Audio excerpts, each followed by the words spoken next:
Panimbaya sa Kabuntagon would like to thank Mr. and Mrs. Rex and Jessica Gonzaga. Happy anniversary.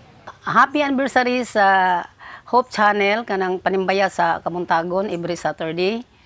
Kanang hinaot pa untang kanang mao nga kuan ilang programa magdugay gina mutaas man na bulang hungtod sangtod. Kanang ang Hope Channel usa magpadayon na kay nindot kay sa tanahon kay naang kuan kala kanang makakuan ta sa bahin sa kuan sa Ginoo kanang pulong sa Ginoo. Kidagan man kayo kog matun-an. Kanang mubaka jud ko sayo kay para makatanon jud ko siyang show kay para maka-learn na pod ko og lain-lain nga lesson sa inyo kanang mga Bible verses nga ako makuan sa kanang Panimbaya sa Kabuntagon. Congratulations Hope Channel, Southern Philippines, at sana ay tumagal pa ang inyong program at marami pa ang inyong matulungan sa hindi lamang sa south part of the Philippines kundi sa buong Pilipinas na nangangailangan ng tulong ninyo.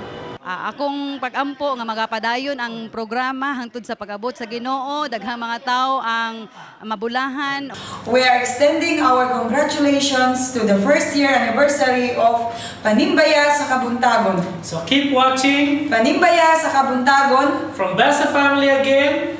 Happy first year anniversary! One of the best things that happened here on Panimbaya sa Kabuntagon is to witness different individuals who are gifted on music. Yes, mga kapaglaom, dili ginato malimtan. Usa, layo pa kay ni siya gigikanan. Walay lain da.